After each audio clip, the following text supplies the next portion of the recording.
Le Premier ministre Samalou Konde a clôturé ce vendredi 15 octobre 2021 le travaux de la 23e Assemblée générale annuelle de l'Organisation de coopération de chefs de police de l'Afrique de l'Est. Dernier titre, célébration ce 15 octobre de la journée internationale dédiée à la femme rurale sous le thème « Le femme rurale qui tue une bonne nourriture pour tous ». Grande joie, mesdames, messieurs, de vous retrouver dans cette nouvelle édition du journal. Le président de la République démocratique du Congo, Félix-Antoine Tshisekedi Tshilombo, a bouclé sa visite aux Émirats arabes unis le jeudi 14 octobre 2021. Suivez les détails dans ce reportage. Le président de la République, Félix-Antoine Tshisekedi Tshilombo, a bouclé sa visite de travail aux Émirats arabes unis ce jeudi 14 octobre 2021.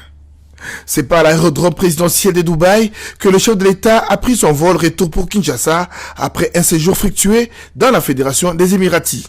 Peu avant son départ, Félix-Antoine Tshisekedi est allé visiter la tour Khalifa, l'une des plus hautes du monde. La tour Khalifa est l'œuvre du consortium Emaar, le pilier de l'immobilier dans les Émirats arabes unis et qui a signé la plupart des gratte-ciel de Dubaï ainsi que d'Abu Dhabi. Emaar figure parmi les sociétés émiraties qui ont signé les protocoles d'accord avec le gouvernement congolais, particulièrement dans les domaines des infrastructures et de l'habitat. Lors de sa visite à la tour Khalifa, le président de la République a pu admirer les prouesses technologiques et architecturales ayant concouru à l'érection de cet immeuble de 150 étages qui semble flirter avec le ciel. Pour rappel, le président Tshisekedi a séjourné dans les Émirats arabes unis dans le cadre d'une visite officielle au cours de laquelle il a participé au Global Business Forum Africa, l'un des événements majeurs prévus au programme de l'Expo Dubaï 2020. Toujours dans l'actualité, clôture ce vendredi 15 octobre 2021 de travaux de la 23e Assemblée générale annuelle de l'Organisation de coopération de chefs de police de l'Afrique de l'Est par le Premier ministre Samalou Konde. Suivez son allocution dans ses propos recueillis. Mesdames et messieurs les officiers, mesdames et messieurs, en vos titres et qualités respectifs,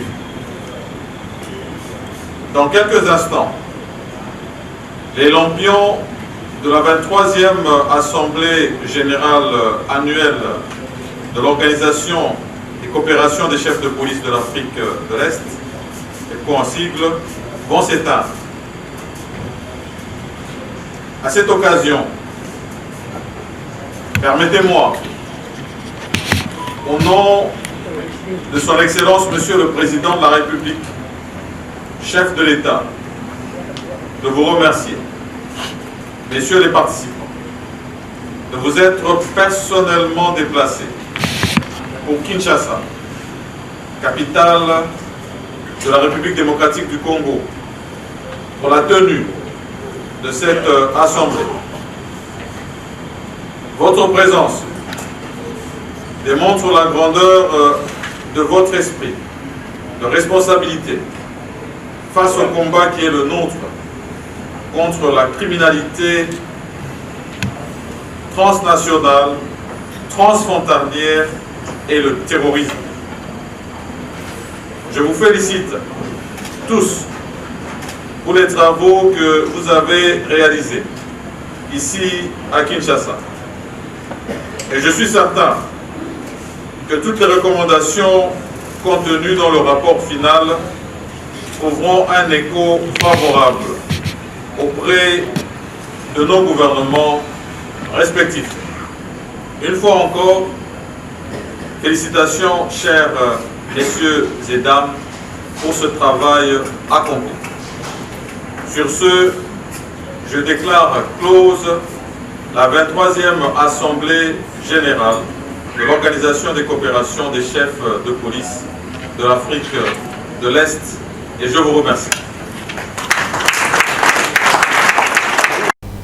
Le Premier ministre Jean-Michel Samalou Konde a procédé au lancement du projet Kinshasa Zéro Trou pour contribuer à l'éradication des embouteillages dans la capitale. C'était le jeudi 14 octobre 2021 au croisement des avenues Victoire et Université. Suivez-les.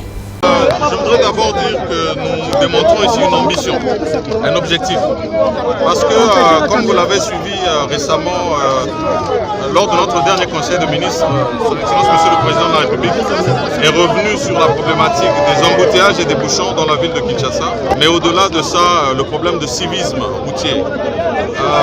Et donc, parmi les causes qui sont données des différents bouchons et embouteillages que nous avons dans la ville de Kinshasa, ça l'a été dit ici. C'est d'abord le civisme routier des uns et des autres, de tous les Congolais, particulièrement les Kinois, ici dans la ville de Kinshasa. C'est le problème de la circulation routière, celle qui est assurée par notre police de circulation routière, qui doit être redynamisée. Et puis c'est la question des voiries.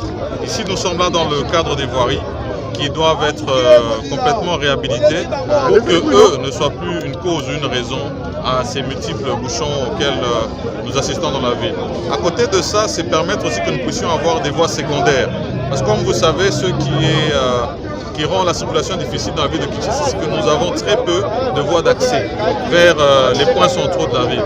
Et donc ici, si jamais on peut multiplier les axes secondaires, ça devrait aussi désengorger les axes principaux.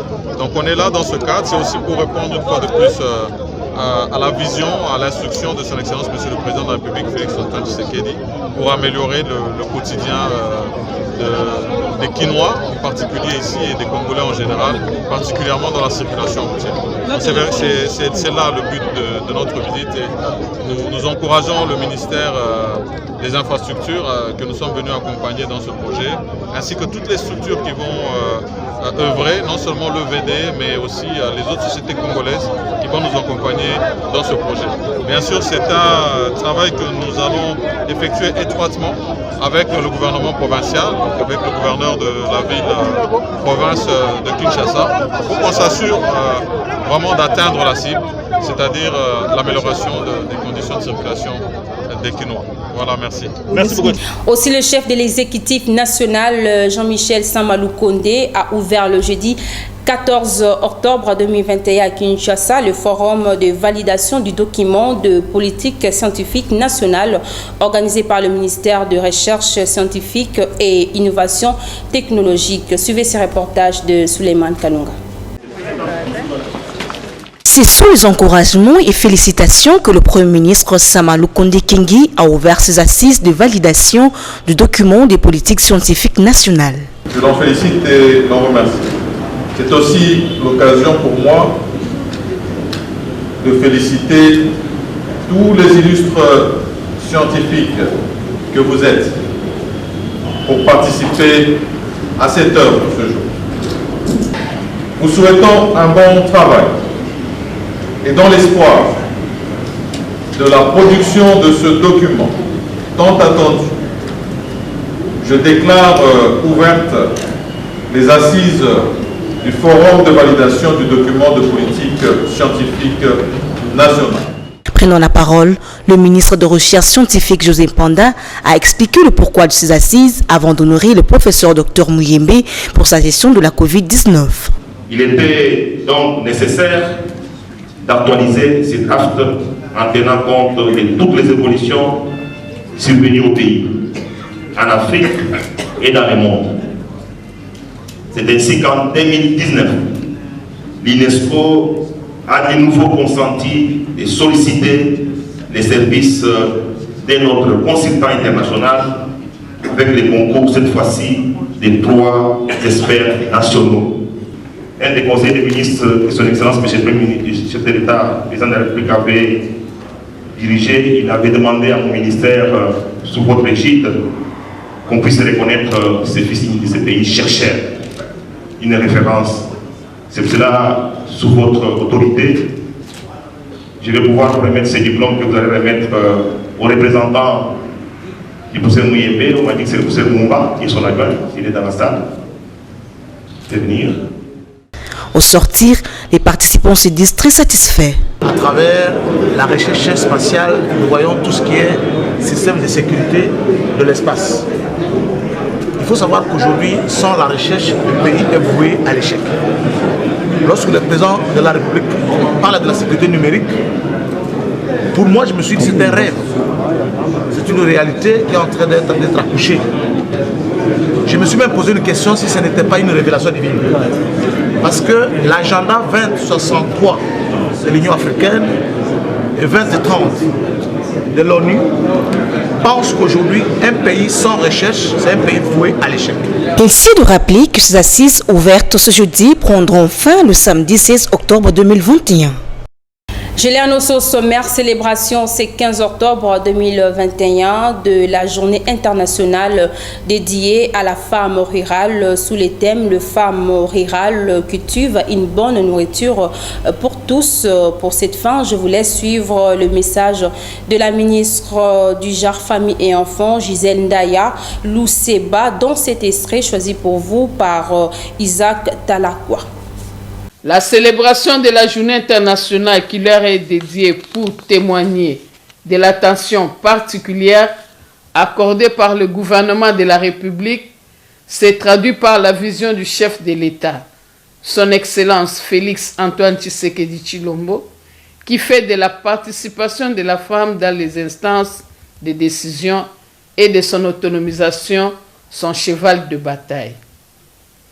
Elle se traduit aussi dans l'élaboration de plusieurs plans, programmes en l'occurrence le plan national stratégique de développement, les programmes présidentiels accélérés de la lutte contre la pauvreté et les inégalités, les projets d'appui au développement des micro, petites et moyennes entreprises et plusieurs d'autres avec l'appui des partenaires techniques et au développement dont leur mise en œuvre permettra à coup sûr d'améliorer les conditions de vie de nos populations vivant dans les milieux ruraux. Au niveau national, la célébration de cette journée aura lieu dans la commune de Maluku. Elle sera caractérisée par une exposition vente des produits des femmes rurales. À cet effet, nous invitons la population congolaise à se joindre aux femmes rurales dans la célébration de cette journée et à la population quinoise à venir soutenir les femmes rurales en achetant leurs produits. Au nom du gouvernement de la République et au mien propre, je souhaite à toutes les femmes rurales de la République démocratique du Congo une bonne fête de la journée internationale de la femme rurale en République démocratique du Congo. Le président de l'Assemblée nationale a reçu le jeudi 14 octobre 2021 l'ambassadeur de la Chine en RDC. Ils ont abordé sur la coopération parlementaire RDC-Chine et le dossier de la CENI. Suivez. J'ai eu un entretien très amical avec le président Mposo sur deux sujets. D'abord sur les relations entre le Parlement congolais et chinois. On a discuté des échanges et de la coopération entre les parlementaires chinois et congolais pour contribuer au renforcement du partenariat stratégique sino-congolais. Monsieur le Président m'a aussi présenté le processus électoral qui est en train de se préparer et quelques sujets d'actualité de la politique congolaise.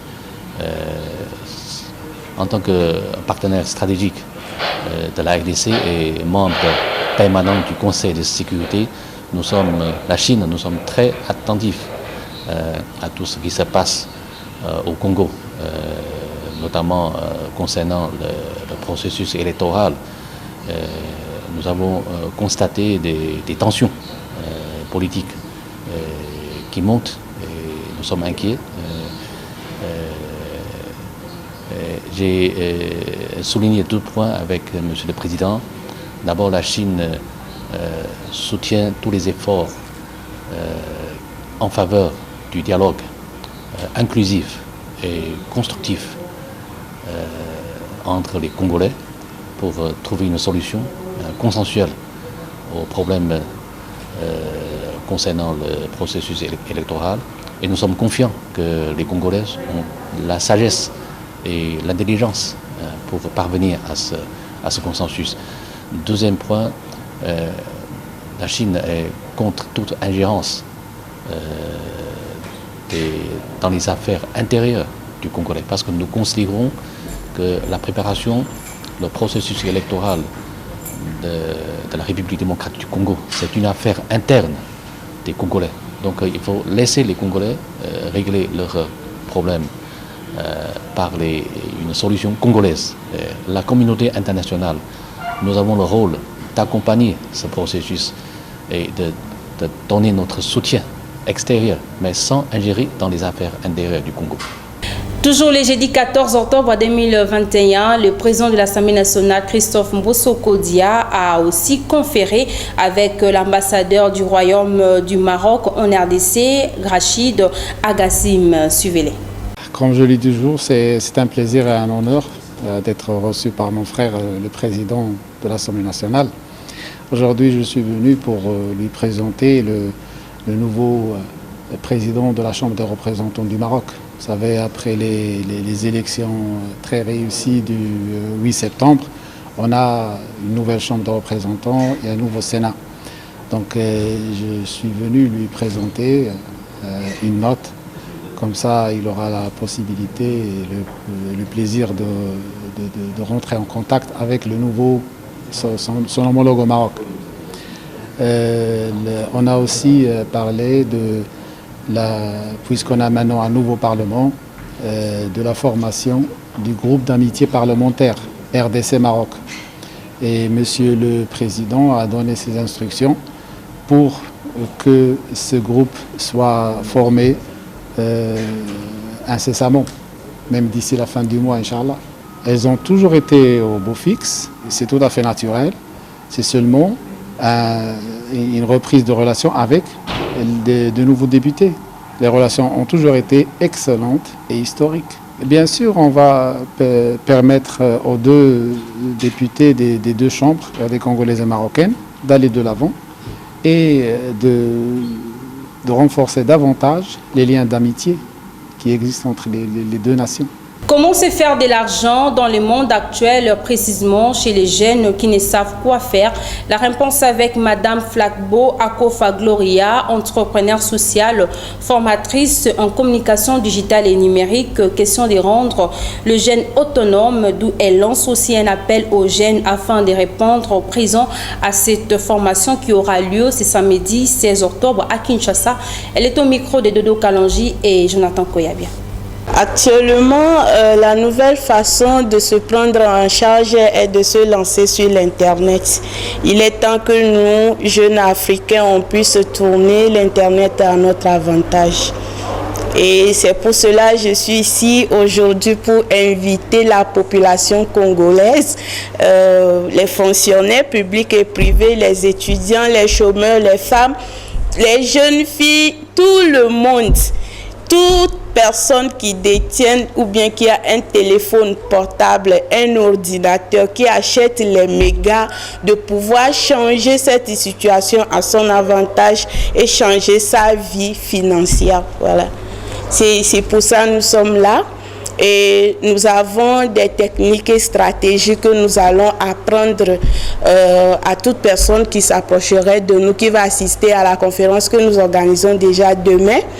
Nous allons vous apprendre des techniques pour pouvoir se faire de l'argent avec vos téléphones, avec vos ordinateurs. Nous vous invitons tous à la conférence de demain qui aura lieu déjà à partir de 10h du matin à GB Gombe. Église en face de Shoprite, référence diplomate. Il y a beaucoup d'avantages aujourd'hui avec le portable.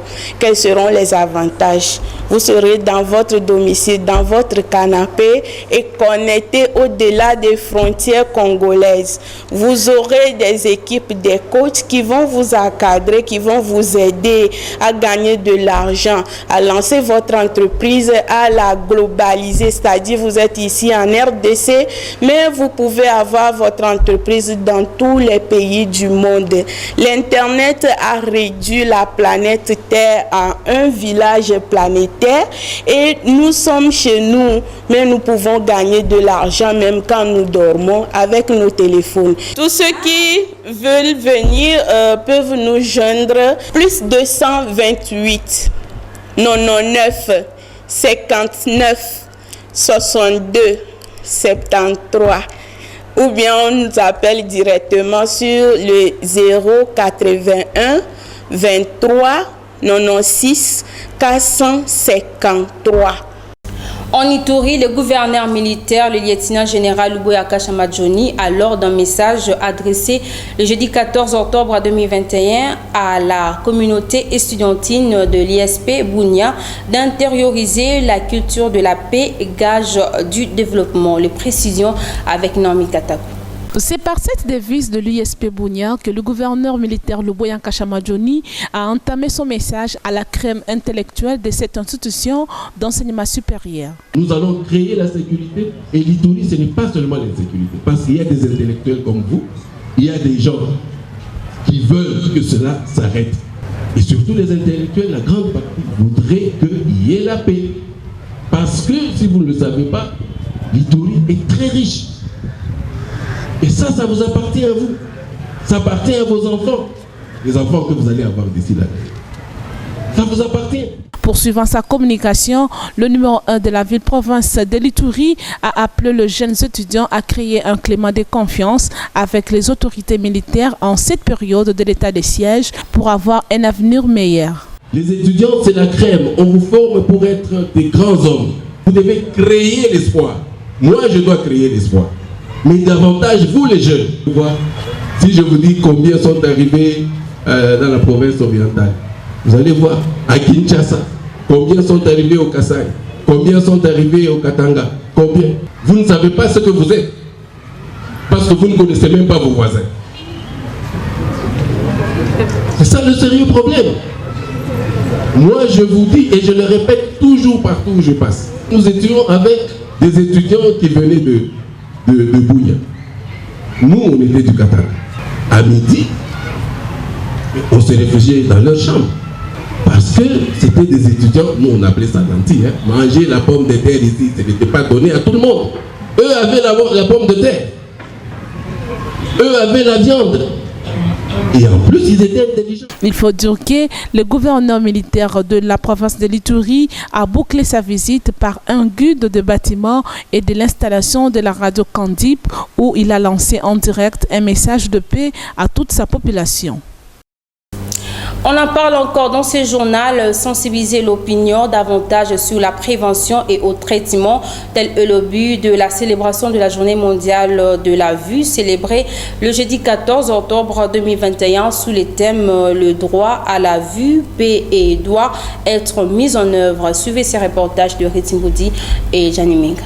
Avec pour objectif d'attirer l'attention sur la cécité et la défiance visuelle, la Journée mondiale de la vie vise à sensibiliser davantage l'opinion à la prévention et au traitement de la perte de l'acuité visuelle. Partant du thème choisi pour cette année, les droits à la vue, PU doit être mis en œuvre. Déborah Tchabou, experte en magnétothérapie, parle de sa compréhension. Une personne qui ne voit pas, il a l'incapacité de faire certaines choses. D'où la personne doit se protéger par rapport à la vue. Parce que c'est comme une personne qui est un aveugle, qui ne marche pas, qui ne sait pas voir, qu'est-ce qu'il fait. Donc moi je dirais que la vie, c'est une vie. Parce que sans la vie, la personne a l'incapacité d'exercer certaines choses. Et il perd même le sens proprement dit. L'importance de la vie, c'est qu'il nous permet de voir, de faire certaines choses. Vous savez, quand une personne qui ne voit pas, une personne quand il a le problème des yeux par exemple, il a l'incapacité d'exercer certains travaux. Vous voyez, tu as l'incapacité de faire quelque chose que tu désires. Vous voyez par exemple l'exemple d'un aveugle, il ne voit pas, il est limité. Mais une personne qui a la vie, il n'est pas limité. Par ailleurs, elle donne certains conseils à suivre pour le bien de la vie chez un être humain. En fait, pour se prévenir, pour se protéger, d'abord, il faut éviter, chez nous les dames, éviter de mettre du n'importe quoi dans les yeux. Apparemment, des cils, parce que les Français disent que tout excès nuit. Il y a des dames qui ont l'habitude de mettre les cils, de mettre des lentilles. Il y a certaines lentilles qu'on ne dort pas avec ça. Des fois, je voyais sur Facebook, il y a une fille qui a mis des cils, qui a des trucs carrément les yeux.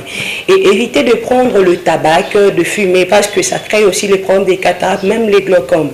Et il faut éviter de marcher sur le soleil, parce que parfois nous sortons dans le soleil, mais il faut porter des lunettes de verre et des anti-soleil pour protéger notre yeux. Éviter d'être dans des rayons laser. Retenons que la vie c'est une vie, d'où il est important de se protéger. Pour clôturer cette édition du journal, les usagers de l'avenue Kikwit s'interrogent sur la suite réservée aux travaux de construction moderne de l'aire voie lancés depuis l'année dernière par le gouverneur de la ville-province de Kinshasa. Suivez ces constats réalisés par nos stagiaires de l'université Révérend Kim. Les travaux de construction moderne de l'avenue Kikwit qui traverse les communes de Lemba, Limete, Ngaba, Kalamou et Makala, lancés depuis le 6 août 2020 par l'autorité urbaine Jantiningo Bilambaka, rentrent dans le cadre de son programme d'action intitulé Kilbopeto. Plus d'une année après, les travaux de construction des caniveaux du côté de Ngaba et Makala, tels que vous le constatez sur les images, évoluent à pas de tortue. Les bénéficiaires qui vont bénéficier sur cette route ici, c'est plus que 5 communes. Bon, ce que nous pouvons dire pour le moment, nous sommes déjà dans la saison de pluie. La saison cesse bien de passer. Il y a des difficultés par rapport à la pluie, bien sûr, mais cela ne va pas nous décourager pour faire notre travail. D'ailleurs, vous voyez vous-même, il y a les tuyaux de la régie des eaux qu'on est en train d'enlever la terre et puis nous puissions pousser ça à côté parce que nous ne pouvons pas laisser les tuyaux au milieu de la route. Nous faisons le travail. Ce que nous allons demander aux autorités, qu'ils puissent toujours donner le meilleur d'eux pour que cette avenue ou ces travaux puissent se dérouler en bonne et due forme.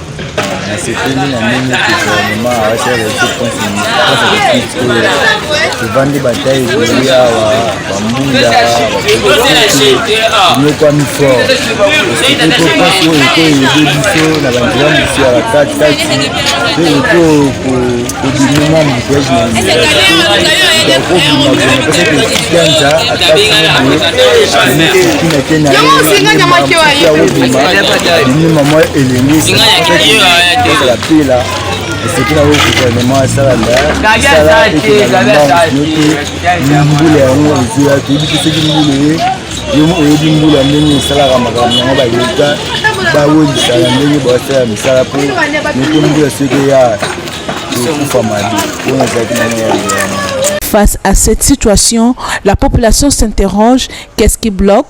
Pourquoi le chantier n'avance pas alors que les travaux avaient été lancés avec pompe?